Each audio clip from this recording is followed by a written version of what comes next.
Yo voy a dar una perspectiva breve, en 15 minutos había preparado algo más extenso, con una perspectiva europea, que probablemente por el marco de Bolonia, por la complejidad de la Unión Europea y por el momento político que estáis viviendo, no corresponda en mucho sentido a algunos de los procesos.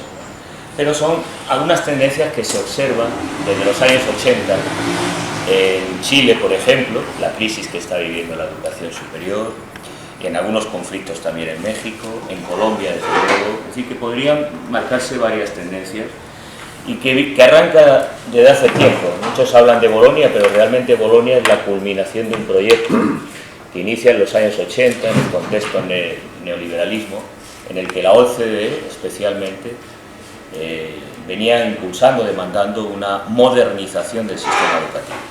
Ese discurso que va lastrando de algún modo la educación pública no tiene eco hasta el célebre libro blanco de Delors, que lo conocen con el título de Crecimiento, Competitividad y Empleo, en el que se marcan tres objetivos. El futuro de la economía y el desarrollo de Europa es invertir en conocimiento, capital humano, por tanto hay que modernizar la educación. En segundo lugar, el discurso de la sociedad de la información, estamos en la era de la sociedad cognitiva. Y el tercero, que es una de las características que voy a indicar brevemente en el resumen, el tema de las TICs, de las tecnologías y la modernización de la enseñanza, la educación online, virtual y las nuevas herramientas pedagógicas. Entonces tenemos ahí con ese cóctel tres variables y permítanme si alguno de los presentes es de educación. Yo tengo doctorado en educación, no es una crítica a los pedagogos, pero hay una suerte de didactismo, de tecnologismo en la modernización educativa y luego de racionalidad mercantil con todos los discursos de calidad total.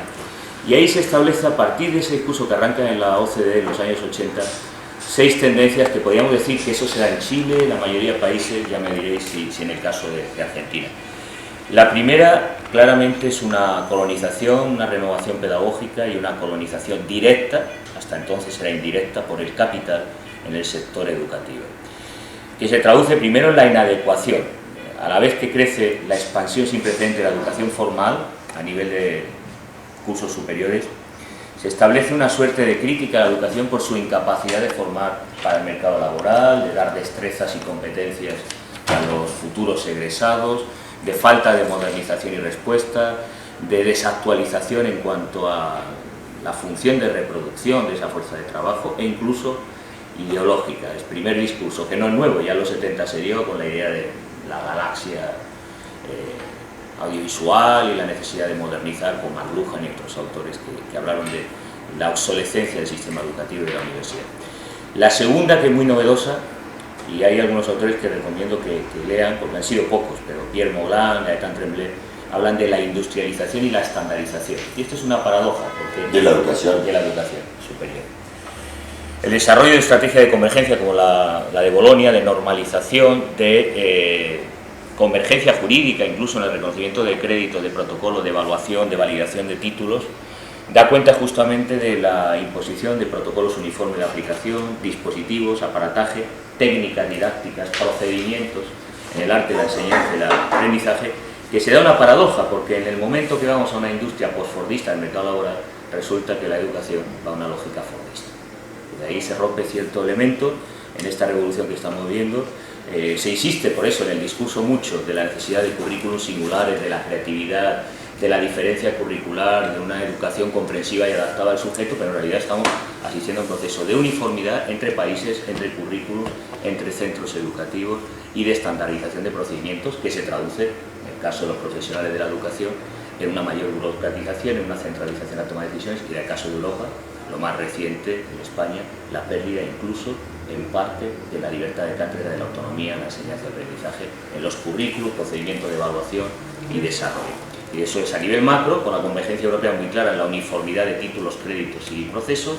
Luego veremos que ha sido un fracaso porque no hay tal uniformidad, no se ha logrado la convergencia real entre países, pero sí cada vez más a nivel micro en las formas de trabajar de los docentes, en el caso del espacio europeo. La tercera sería la descualificación, y es la paradoja o contradicción de que la aplicación de exigencia de rentabilidad, eficiencia, mejoras productivas de la universidad ha tenido como consecuencia la impugnación por el capital, por los sectores sociales también, de la función de la educación superior, negando su capacidad de socialización de la fuerza de trabajo. En otras perspectivas, podríamos decir que se está cuestionando la calidad del sistema educativo, interpretada como un proceso, podríamos decir, citando a André Gorz, de desilustración o dialéctica positiva de la ilustración escolar. Es decir, en la modernización que estamos viviendo, la barbarie tecnificada y la obsolescencia de saberes tradicionales del sistema público de formación ha llevado a una prevalencia de las tecnologías y a una pérdida de valor histórico de la función o de la hegemonía del Estado y su aparato ideológico en la función educativa. Ese desplazamiento ha sido paulatino, pero de manera muy intensa a partir de la década de los 80. Y esta lógica de la desvalorización de la educación ha puesto en crisis el desarrollo institucional de la universidad, las políticas públicas de Estado sobre educación superior, el favorecer de algún modo el reciclaje, la autoformación y la formación corporativa, las llamadas universidades corporativas, que han proliferado en Europa. Justamente lo que están planteando, vamos al caso en nuestro ámbito de comunicación, las industrias culturales, es ellos decidir quiénes son los periodistas, es decir, dar la certificación. Este debate no es nuevo, en los 70 ya se dio en Estados Unidos. El problema es que en Europa, en la Policía del Servicio Público, no se aceptaba ese discurso, pero ya se está poniendo la certificación por parte de la patronal, sin necesidad de la mediación del Estado, por este principio de descualificación. Es decir, la formación que se da a los periodistas en los centros de educación superior no es adecuada a las necesidades y demandas del mercado laboral. La cuarta tendencia sería la modernización tecnológica. Todo el proceso de modernización educativa basada en la transferencia de tecnologías de la información, que en realidad es un paso del desplazamiento de la educación pública al sector privado, o en otros términos, para ser más exactos, un proceso de subsunción del sistema cultural y de conocimiento por el capital, por los productores de esas tecnologías de la información.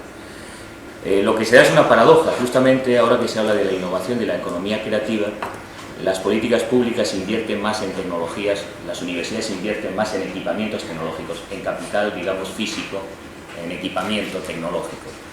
Justamente cuanto más importante sería la dimensión inmaterial, la dimensión simbólica, los elementos de imaginario, de creatividad, del saber hacer de los profesionales de la enseñanza. Y esta es una paradoja de la visión positiva que domina la modernización tecnológica de la educación superior. Inversión en grandes equipamientos, que significa endeudamiento de la universidad y falta de vías de salida y de sostenibilidad, y de algún modo negación del valor del saber creativo de los profesionales, de su capital humano, del trabajo inmaterial que se desarrolla en las universidades. ¿Por qué lo de paradoja en este caso? La paradoja porque se supone que los discursos de la Unión Europea de la sociedad cognitiva, una sociedad que domina la información por el conocimiento, es decir, por la dimensión inmaterial, las universidades se invierten en lo material, equipamientos, aulas, tecnologías, y la fase fundamental, que es la creatividad de su fuerza creativa, los sujetos, queda relegado en un segundo, tercer o cuarto plano. Muchos de los fracasos de la modernización de Bolonia justamente consisten en que se ha adaptado tecnología, plataforma multimedia, equipamiento, software, pero los actores no han participado, los docentes no han participado, la comunidad educativa, los estudiantes no han participado. Se encuentra con un equipamiento, pero sin haber mudado la dimensión cognitiva y material de organización de procesos, de apropiación de esas tecnologías y equipamientos. En quinto lugar, la división internacional del trabajo, la separación radical entre quienes conciben y ejecutan la nueva forma de educación, con un proceso industrializado que genera dos brechas cognitivas y sociales. Primero, la reducción programada de los esquemas de interacción formativa de acuerdo a las exigencias, por ejemplo, el caso de Bolonia, uniformes y estandarizados. Y segundo, la división internacional del trabajo entre culturas que producen la tecnología y programas de formación de las grandes corporaciones. Evidentemente, muchos de nuestros países no producen ese software, como es el caso de las grandes plataformas como WebCT, donde se desarrolla la educación no formal o a distancia en nuestras universidades. Con lo cual se establece una división tajante en el que algunos países, caso de Estados Unidos o Canadá, tienen una posición dominante en el mercado internacional del sector educativo global que se está creando, que se ha intentado crear de manera fracasada o errática en el caso de la Unión Europea. ¿Puedo hacer la pregunta ahí? ¿O lo quiero no, después? Podemos interrumpir. Esta penetración del capital estadounidense en el ámbito educativo se verifica en Europa con fuerza. Todos los equipamientos, el propio modelo. Nosotros teníamos varios modelos. El modelo británico era un modelo que conocéis en Estados Unidos, pero había un modelo como es el caso francés, el modelo alemán, que eran tradiciones educativas en la universidad muy diferentes. Y se quebra. Lo que se ha puesto el sistema de créditos, el sistema de evaluación, el modelo de prácticas empresariales, la inserción con el mercado es el modelo angloamericano. Es decir, hay una clara colonización e influencia ideológica en la universidad angloamericana, que es el modelo que se ha impuesto.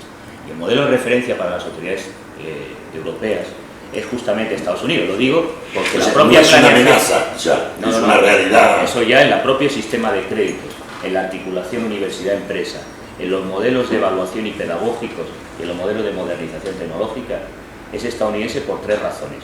Porque esa es la tradición británica, que es la que se ha impuesto frente a la modelo francés o al modelo alemán.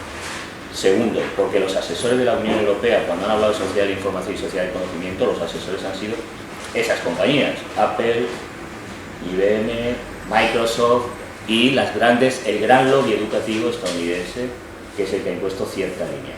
Y tercero, en el caso de política científica, el sistema de patentes y conocimiento norteamericano, que es el que se ha impuesto también y el que nos obliga a las universidades en Europa a producir patentes, a generar riqueza, de acuerdo a ese modelo, que es un modelo, como sabéis, jurídicamente, históricamente, surgido en Estados Unidos, ampliado en el modelo de explotación del conocimiento aplicado a la industria, fundamentalmente las áreas de ingeniería. Yo hablo de industrialización y uniformidad porque hay muchos procesos. Por ejemplo, la uniformidad que se da entre las ciencias duras y las ciencias humanas y sociales. Establecer ciertos patrones de evaluación, de diseño instruccional y de capacitación de otras áreas sin respetar el principio de diversidad, ¿no? Que sería una de las reivindicaciones del Foro Social Mundial, diversidad lingüística, también diversidad en los procedimientos de organización del sistema educativo dentro del espacio europeo, o del Mercosur o algunos otros espacios que también avanzan en alguna de estas líneas. Bueno, evidentemente esto ha planteado varios retos y termino con lo que sería mi propuesta, lo que yo considero que son los frentes a discutir la educación superior. Yo plantearía 8 puntos para el debate, 8 puntos o problemas que habría que discutir en la universidad hoy. La primera es la constitución del dominio público. El concepto de dominio público, que tiene que ver con el debate de software libre, es fundamental, no solo porque la Organización Mundial de Comercio y el tratado que se ha acordado va a una liberalización y privatización de servicios básicos, en el caso de la salud, de la educación, que todos nuestros gobiernos están comprometidos por la suscripción de ese acuerdo de liberalización de los servicios, entre ellos el servicio educativo, que es estratégico. Por eso la uniformidad del mercado europeo, la posibilidad de que entre el capital privado y someter este principio a una lógica privativa. Por eso la defensa del dominio público es fundamental, pero eso implica varias cosas. Primero, frente al fracaso de la declaración de Doha, plantear en las universidades el tema de propiedad intelectual, plantearlo en una perspectiva política, crítica. Esto implica también que los propios profesores asuman una concepción más democrática del conocimiento, y que en el espacio iberoamericano, en el caso de las luchas que están llevando a cabo, pues plantee que la educación debe haber un proceso de apropiación del código y de construcción y defensa del dominio público. Por ejemplo, bibliotecas virtuales, software libre, promoción de herramientas de código abierto, socialización de saberes, que cada vez se da menos. En nuestro caso, en Europa, cada vez va en retroceso el dominio público, acceso al conocimiento, a revistas, sistemas de patentes. Cada vez más las empresas, especialmente se ve de manera muy notoria, biológicas, químicas, ingeniería, están produciendo conocimiento con dinero público de investigación para el mercado, que explotan el mercado, y muchas veces ni siquiera industria local, sino industria global, en muchos casos. Y además, dirigido específicamente a algún proyecto de alguna empresa. Sí, directamente, en consorcio con empresas. En consorcio con alguna empresa que pide un proyecto de investigación. En el caso, por ejemplo, de los proyectos locales con empresas normalmente nacionales. Pero, por ejemplo, los programas marcos en los que están estas áreas fuertes, biología, química, son proyectos europeos con empresas que solo la mitad son europeas. Estamos apostando por una construcción de espacio europeo de educación superior y se está haciendo conocimiento e investigación fundamental y aplicada en Europa con grandes compañías transnacionales, japonesas, estadounidenses, fuera. Es decir, con dinero público se está extrayendo un conocimiento y un valor que evidentemente no respeta la socialización de esos saberes para la propia ciudadanía, para la propia sociedad. Por ejemplo, resistencia de materiales para alguna empresa en particular o algún tipo de consorciado, y esa patente cada vez más queda en propiedad, en usufructo, en explotación para la empresa. Lo mismo en medicina, por ejemplo, con medicamentos. La biotecnología son sectores los más sensibles, biotecnología, ingeniería, son las que están en ese proceso. Evidentemente, en ciencias sociales y humanas pues tenemos poco que patentar y poco que recortar, pero esa tendencia se da. Por eso, defensa del dominio público. Segundo, libre acceso a la información y libre acceso a la cultura. Paradójicamente, mientras la educación se plantea a nivel nacional, las economías de comunicación y cultura, el acceso a esas bases de datos de conocimiento son globales y son, de acuerdo a la División Internacional de Trabajo, localizadas en algunos países. Y esto endeuda. Es decir, si ustedes hicieran un análisis del presupuesto que gasta la Universidad de Buenos Aires en contratar las bases de datos de las revistas científicas que están localizadas en 2 o 3 grupos, que son un oligopolio, un monopolio virtual, verían a qué nos estamos refiriendo. Hay que defender el libre acceso a la cultura y esto implicaría, de algún modo, plantearse las cuestiones sustantivas sobre las estructuras de poder global de estas bases de datos de transferencia de conocimiento, que ya se hizo en los 70, pero que ahora se está olvidando en la universidad. En tercer lugar, plantearía el tema de las comunicaciones móviles, que es un reto que sí que tiene que cambiar en la universidad, pero que plantea una paradoja, y es que en nuestros países la educación a distancia, el e-learning y estas modalidades hay poco avanzado y poco sistematizado. Se están incorporando plataformas como WebCT que implican una dependencia tecnológica de grupos globales. Y hay que repensar la educación cada vez más. Todos los expertos educativos, de la perspectiva crítica o no tanto, reconocen que cada vez más la educación va a ser educación no formal, educación móvil, educación flexible. Y en ese sentido hay que plantear una política pública al respecto y no los procesos, porque a través de esa vía se están dando cada vez mayores lógicas de privatización por las TIC, por un lado, por la dependencia tecnológica, pero también por la mercantilización de la oferta de títulos de educación no formal. Y habría que plantear una política pública. El cuarto elemento que señalaba, que economía política del conocimiento y políticas de I+D, que es fundamental, es decir, todo este discurso de la educación emprendedora, de la educación innovadora, de los derechos de propiedad intelectual, de la generación de recursos, es en el fondo el discurso de la Organización Mundial de Comercio de privatizar. Frente a la idea de universidad para todos, la universidad para los emprendedores, que evidentemente implica varias paradojas. Primero, la creación de desigualdades territoriales, de desigualdades entre centros educativos, dentro de una misma universidad, de desigualdades entre el profesorado. Esto es lo que estamos viviendo ahora mismo con las escalas, el último Real Decreto en España, las escalas y la jerarquización de confrontación, cargando las cargas laborales sobre ciertos sectores de profesorado precarizado y creando una suerte de reforma postfordista de la educación, frente a un principio de igualdad, escalafones. Pero eso tiene que ver directamente justo con esta idea de la economía política del conocimiento y las políticas de I+D, de jerarquía, de evaluación de la carrera docente y académica, estableciendo fragmentación del cuerpo docente como nunca antes ha habido en la historia de Europa, por lo menos recientemente. En quinto lugar, lo que serían los indicadores de impacto y evaluación educativa. Creo que es muy importante en la política universitaria discutir y hacer economía política de los indicadores de calidad, porque la lógica de la calidad total que se ha introducido desde los 80 en la universidad plantea un proceso de evaluación de los sistemas de enseñanza-aprendizaje, modelos de organización claramente empresariales, privativos, que no se discuten, que se reproducen de un país a otro, que no se valoran en el impacto que puede tener esa modernización en términos de eficiencia tecnológica y que termina reeditando fórmulas estandarizadas ajenas a la realidad local, ajenas al contexto cultural. Y este es un problema grave.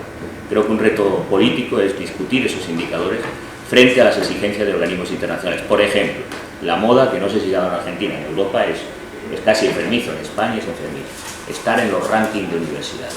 Ya no hay un discurso de política pública de educación y acceso para todos, sino posicionar en los 100 o 200 dentro de la lista de los rankings mundiales de universidad a la institución. Y eso implica que, como resultado, hay una serie de políticas internas de número de alumnos, de contratación de esas tecnologías, de modernización de la enseñanza, de una serie de logros que van en contra del espíritu ilustrado de educación pública, gratuita y de servicio universal, como se había venido planteando hasta ahora en el caso de la Unión Europea. En sexto lugar, plantearía la sostenibilidad. El problema de esta política competitiva de la universidad, de estos procesos intensivos de modernización privatizadora, es que no es viable la sostenibilidad de una economía de la educación atendiendo a este tipo de variables. No es sostenible la modernización tecnológica, la inversión en capital humano, los grandes contratos y grandes centros de investigación para concentrar capital intelectual con el fin de competir y lograr cierta modernización de la educación. La innovación educativa, la adquisición de tecnologías, la competitividad en el mercado de títulos, de oferta y de posicionamiento estratégico de las universidades no es sostenible si no se hace a coste Y a coste implica reducir o incrementar, como está sucediendo en España, la tasa de matrícula, o depurar los cuerpos docentes por improductividad y estas situaciones similares. Y evidentemente eso se traduce en un tipo de enseñanza que no es habitual en el caso de la Unión Europea, que puede ser comprensible en Estados Unidos por otra relación con la empresa, en fin. En séptimo lugar, yo plantearía el tema de la innovación tecnológica y los tiempos políticos, ¿no?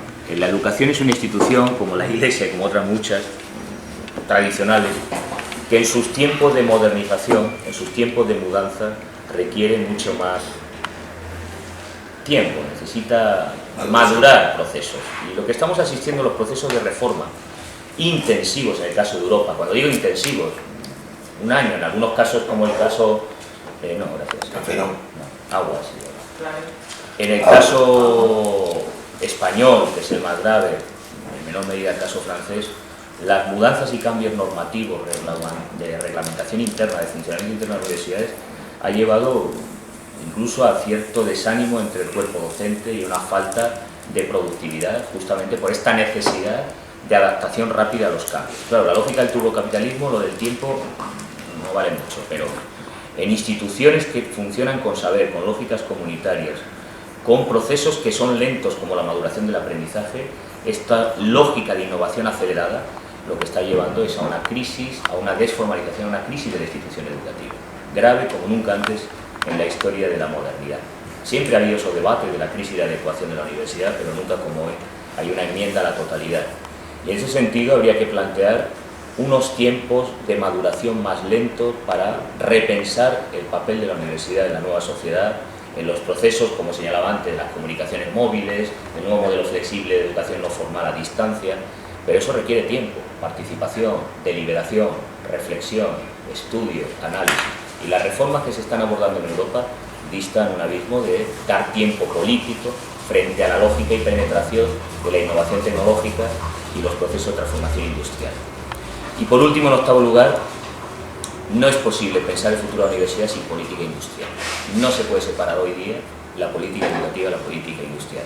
Salvo en algunos casos como Brasil y Uruguay, en la mayoría de países la planificación educativa, empiezo hablando por España, se plantea con una dimensión exclusivamente ideológica y lo que es paradójico, cuando más se asume el rol de la universidad como clave para el desarrollo nacional, para el desarrollo económico, para la capacitación, para el desarrollo de la palabra mágica hoy en la universidad, que es las competencias, competencias laborales, destrezas prácticas. Y en ese sentido habría que plantear una crítica para limitar el impacto y alcance de las políticas de desarrollo, justamente discutiendo también el papel de la universidad respecto al desarrollo industrial y al desarrollo económico nacional. Lo cual plantearía básicamente 5 ejes de lucha a partir de estos 8 problemas.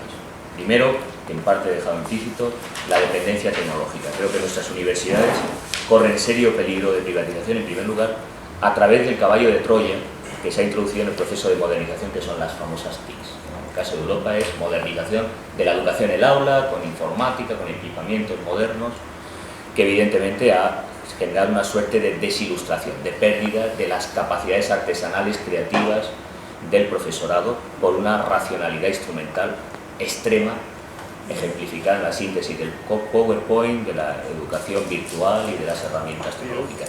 Hay una nota sobre la Universidad Pedagógica Argentina, donde precisamente se planteaba el tema de que a veces los alumnos saben más que sus propios docentes sobre los temas tecnológicos. Hay estudios, ¿no?, de campo, por ejemplo, en México, sobre cómo se están dando en las universidades la penetración tecnológica y se está generando una suerte de inversión de roles, efectivamente. Es el joven investigador, es el que enseña al docente veterano las herramientas de investigación o de cualquier tipo. Entonces esto se está dando ya en las universidades de manera paradójica.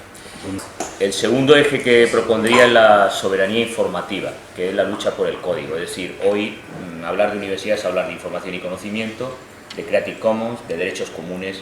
Y como decía antes, el problema del dominio público exige que la universidad defienda frente a la proliferación monopólica, los sistemas cerrados y privativos de la red que se imponen cada vez más en la educación y que tienen un altísimo coste económico en la financiación de la universidad, reivindicar código abierto, Creative Commons, derechos de acceso y luchar contra estos monopolios, evidentemente no aislado cada universidad. Este es un reto, yo diría, supranacional y de la red de universidades. Hay intentos, se está avanzando, se están creando redes, por ejemplo, en América Latina, universidades para discutir bases de datos de conocimiento, socializar patentes, compartir saberes, pero hay que avanzar más en la soberanía informativa, en la lucha por el código desde las universidades, no se está haciendo.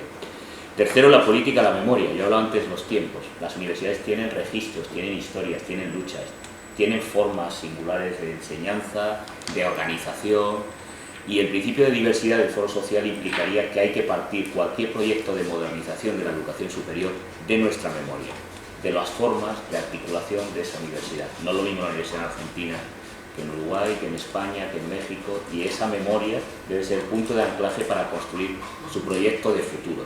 Y lamentablemente en Europa esa memoria se ha diluido, es decir, se ha eliminado.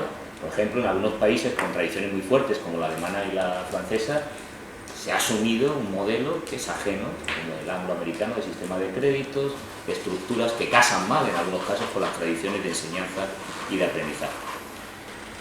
En cuarto lugar, plantearía la cooperación. En muchos retos la universidad, todas las universidades, a fuerza por esta lógica de competitividad, están en procesos de internacionalización, pero es una internacionalización instrumental, con el fin de cumplir indicadores de movilidad docente, de alumnos, pero no con el proyecto de repensar la universidad y articular formas de construcción colectiva de conocimiento y de experiencia como universidad. Que en un momento de crisis y de cuestionamiento de la institución educativa, creo que sería mucho más que necesario. Y en quinto lugar, el tema más delicado, que hay estudios ya con la educación virtual, ¿no? Hablábamos antes de la inversión de roles, ¿no? De los jóvenes que ahora tienen más competencias que los veteranos docentes. Pero el ejemplo más claro es la educación virtual, que es el plus trabajo de los profesionales de la enseñanza. Estos procesos de modernización y de adaptación implican mayor eficiencia, ampliación de la jornada de trabajo, ya de por sí complicada para los profesionales de la educación superior por su función de investigación, por tener que aprender nuevas herramientas tecnológicas, por tener que aprender nuevos procedimientos didácticos, por tener que asumir nuevos roles burocráticos en estos procesos de uniformización y evaluación estandarizada. Todos estos elementos están suponiendo ya una ampliación considerable del tiempo de trabajo de los profesionales de la educación y de sobresaturación. En el caso de España, extremo, en el caso de Francia menos, pero en Europa general, porque es un nuevo sistema que implica otras herramientas, otras didácticas, otros procedimientos y otra lógica de producción y de trabajo, que en el caso de la universidad virtual está demostrado que amplía el tiempo de trabajo y el tiempo de producción, ¿no? No. Es un tema que estuvimos todos, y uno podría decir, no sé si se expresa ya, que una de sus manifestaciones, esto último, es la creciente desvalorización de la creación y el trabajo, entre comillas, de los viejos. Sí, hay una... No sé si eso se maneja. En Europa la crisis de Bolonia se está traduciendo en un tipo nuevo rol de enseñante o de profesional de la educación superior, que básicamente es un productor de contenido. Por eso hace una crítica, no porque yo sea de comunicación, sino porque es importante, es el caballo de Troya. Es decir, es un productor de PowerPoint, de unidades didácticas con destino al consumo, en la que la dimensión reflexiva, el aprendizaje y maduración, esos saberes que son resultado de background, de ir reposando ideas y conocimientos, son descualificados, porque justamente la orientación curricular de Bolonia es hacia una dimensión instrumental y productivista, inmediata. Y por tanto, todos los saberes que tienen que ver con conocimientos teóricos, críticos, con maduración, con experiencia. En realidad, yo he dado una conferencia hace años a la Universidad de Mayores, ¿no? En el aula, no sé cómo lo llaman aquí, a las personas, una universidad creada para las personas de la tercera edad, con el fin de que, bueno, pues amplíen y tengan un espacio de formación y capacitación. Y yo citando... ¿Te interrumpí, no? No, citando a Boaventura Sousa Santos, recuperaba justamente que hoy en la universidad vivimos la era del desperdicio de la experiencia. El desperdicio de la experiencia en el sentido del capital humano mayor, por ejemplo, los procesos de reconversión industrial encubierta, de prejubilación, que es el debate que tenéis, que se inició en España en la década, igual que las grandes compañías tipo Telefónica, la prejubilación, es decir, yo estaba en contra de muchos porque el capital intelectual, simbólico y cultural es descapitalizar la universidad simplemente por una cuestión contable. Liquidamos 3 catedráticos que nos cuestan X dinero y contratamos 7 jóvenes que nos cuestan menos dinero. Por tanto, una racionalidad mercantil que los sistemas calidad total se resume justamente en las cualificaciones. Pero a su vez, también la orientación al currículum en un sentido productivista, instrumental y aplicado desvaloriza una serie de saberes y la experiencia. Y ese rol de inversión con las tecnologías es indicativo, sintomático de una nueva posición del rol docente, convertido prácticamente, y como digo yo, en formación profesional avanzada. No estamos hablando de un académico, no estamos hablando de un intelectual, no estamos hablando de un científico, estamos hablando de formación profesional avanzada. Y esto es lo que está significando Bolonia, ¿no? Y termino con un punto que creo que es estratégico, la participación. Estas reformas en Europa y la mayoría de los procesos de modernización educativa se están haciendo con anuencia por el principio de autonomía de nuestros claustros y consejos de gobierno. Con anuencia. Claro, pero con poca participación. Es decir, no se está debatiendo hacia dónde vamos. La gente no está participando. Claro, los órganos de gobierno están tomando decisiones, pero es un proceso jerarquizado con poca participación social. Y yo creo que hablar de dominio público en la universidad implica que debemos involucrar a todos los actores, no solo de la comunidad educativa, de la universidad, estudiantes, profesores, personal de administración, también a la ciudadanía. ¿Qué universidad? ¿Para qué desarrollo? ¿Para qué modelo cultural? ¿Qué es lo que está en crisis en Europa? Una tradición que el sistema de Bolonia está destruyendo. Traía aquí algunas anécdotas, pero ahora en el diálogo, si queréis, hablamos de lo que ha supuesto Bolonia, lo que está significando Bolonia. Porque muchos de los objetivos no se han cumplido. Por ejemplo, se ha justificado Bolonia para la movilidad de estudiantes. Pero claro, ¿quién puede financiar estar 6 meses en París estudiando un semestre? Una familia de clase media en España no puede financiar que su hijo esté 6 meses en París estudiando, a pesar de que la matrícula en París es económica, pero hay que vivir, hay que alquilar un piso, hay que comer y hay que trasladarse. Entonces la movilidad está previsto que solo lo logre como mucho el 15% del total de los estudiantes del espacio de la Unión Europea. Entonces estamos haciendo una convergencia en realidad con una beca, no hay inversión en la educación, porque hay una reconducción y una reconversión industrial encubierta, no hay recursos para la movilidad, ni de profesorado ni de alumnado. Solo las clases dominantes, alta burguesía, las clases acomodadas, podrán lograr que sus hijos empiecen en Sevilla, terminen en Florencia o continúen sus estudios en Inglaterra. El resto de los sectores